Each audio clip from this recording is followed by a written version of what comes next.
Hi, Michael Bettine here for another It's Cuppa Time episode.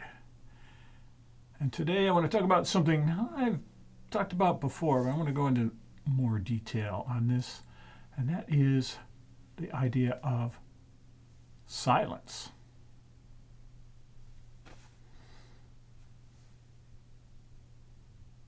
I'm surrounded by all these gongs here and bells, and I've got a table full of bowls and other instruments in front of me.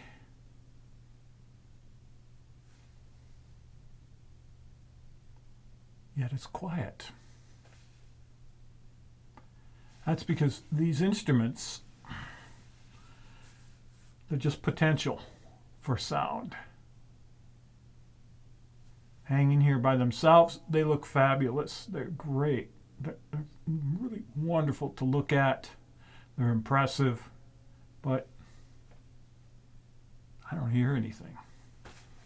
Because the gongs themselves are just potential for sound. Same thing with, if you could see my table here, full of bowls and shakers and rattles and bells. And then over here, I've got my tune gongs and my copper-clad bells and that, and it's quiet in here. Our instruments are only a potential for making sound. Otherwise, they're silent. The actual sound comes from us. It might emanate from these metal discs vibrating. The sound really comes from us. We are the ones that manifest the sound that make the potential sound reality. Otherwise, there's nothing happening. It's quiet. It's really quiet in here. So it's important to realize that we are the sound. The sound emanates here. The sound originates here, I should say. The sound originates here in our minds, or here in our hearts, in our spirit, in our soul, however you want to describe it. But the sound originates here. And we take a mallet and we extend our arm and we connect with the gong, the bowl, or bell, and release the potential. There's a lot of potential in this gong, but until I release it, it's silent. There is nothing there but potential.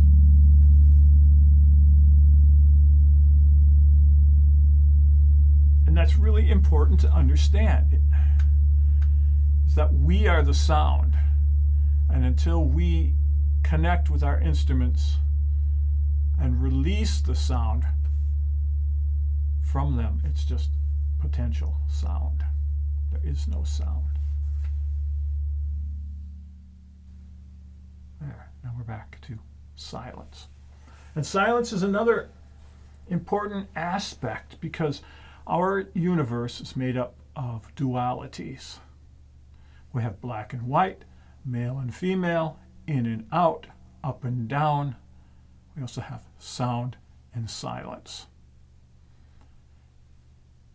And I often see too few sound workers embracing silence and bringing that in to their sessions. It's all about the sound. And I hear you. I mean,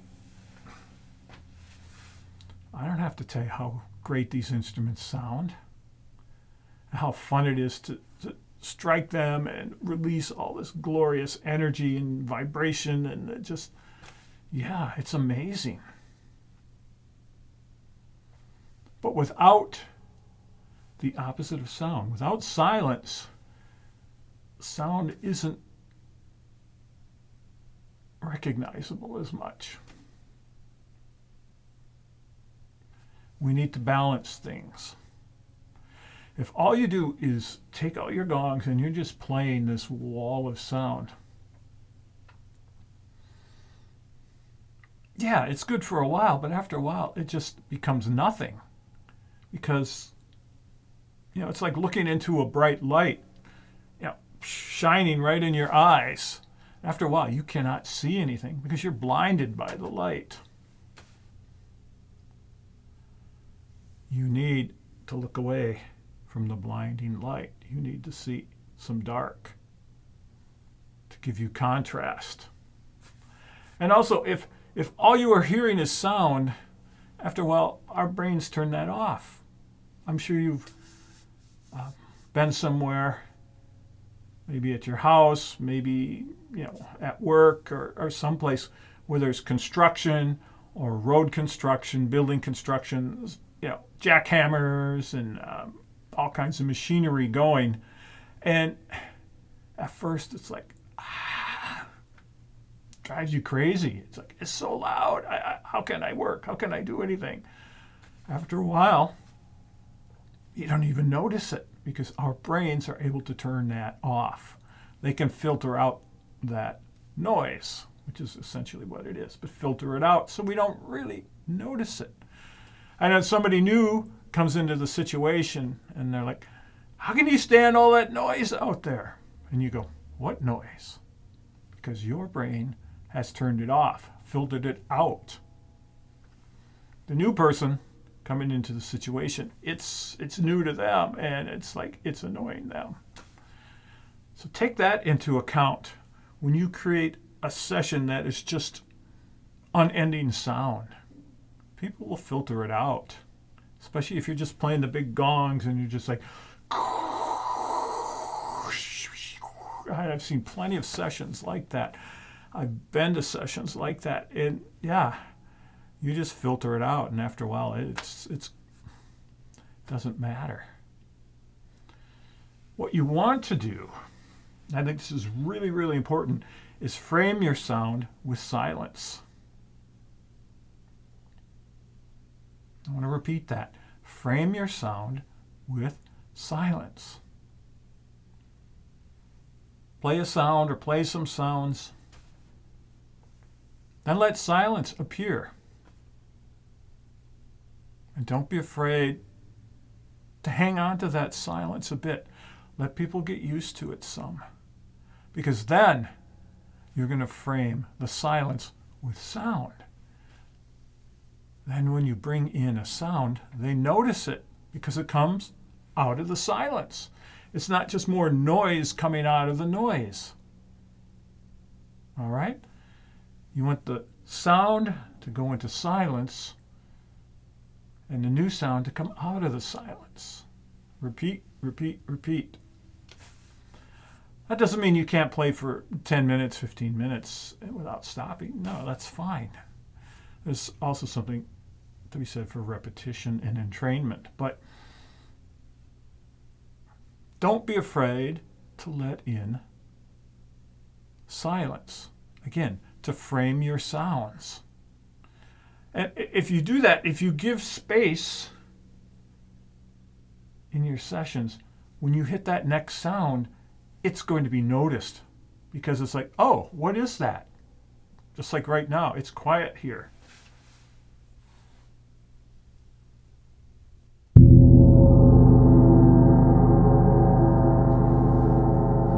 That really jumped out because it came out of the silence. Now, if I'd been crashing away on this gong, and there was this, all this noise going, all this sound going, and I hit this gong, it would just be adding to that. It wouldn't stand out as much. So it's fading away. Now we have silence again.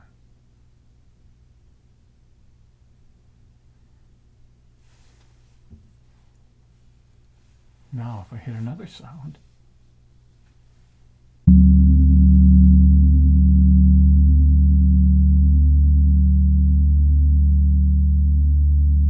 it stands out much more because it's coming out of the silence.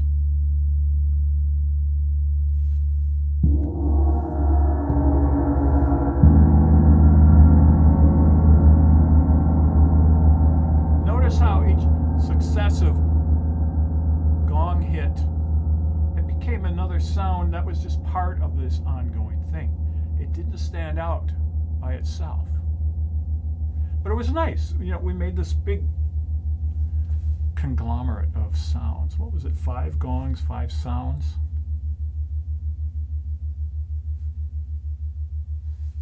If I'd have kept that going, everything would have just become this wall of sound, this continuum of sound. And now it's fading.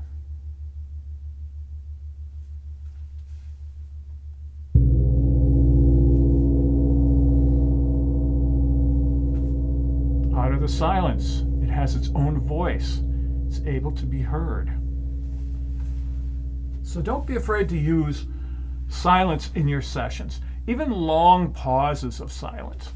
I used to think, coming from a rock drummer tradition, you don't stop when you're playing the drums. The drums are always going. Coming from that sort of tradition, I used to think if I stopped and let the silence in, I would lose everybody. Maybe at a rock concert you would. They'd stand around and go, "Play the next song. What are you doing?" But in this type of a thing, in a sound session, letting the sounds fade into silence and let that silence breathe. Let the people breathe in the silence. Enjoy the silence. You're not going to lose them, because the silence works really well as the opposite of sound here. We're just breathing the silence in, and you can just let it go. And I'm famous for teaching, when you feel like playing another note, just wait a little longer. And then, because you get this internal urge, it's like, yeah, I got to play another sound. It's like, no, just take a breath. Okay, I feel like I really got to play it. Nope, just take another breath. Enjoy the silence. Bathe in it. Bask in it. Try to get rid of that urge to play a note. Try to just be in the moment and enjoy the silence. And then it's like, okay.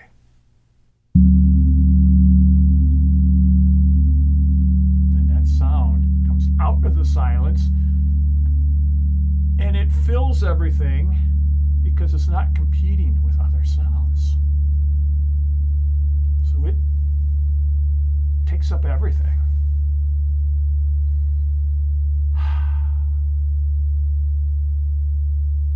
Let it breathe. Don't be afraid to let your sounds breathe.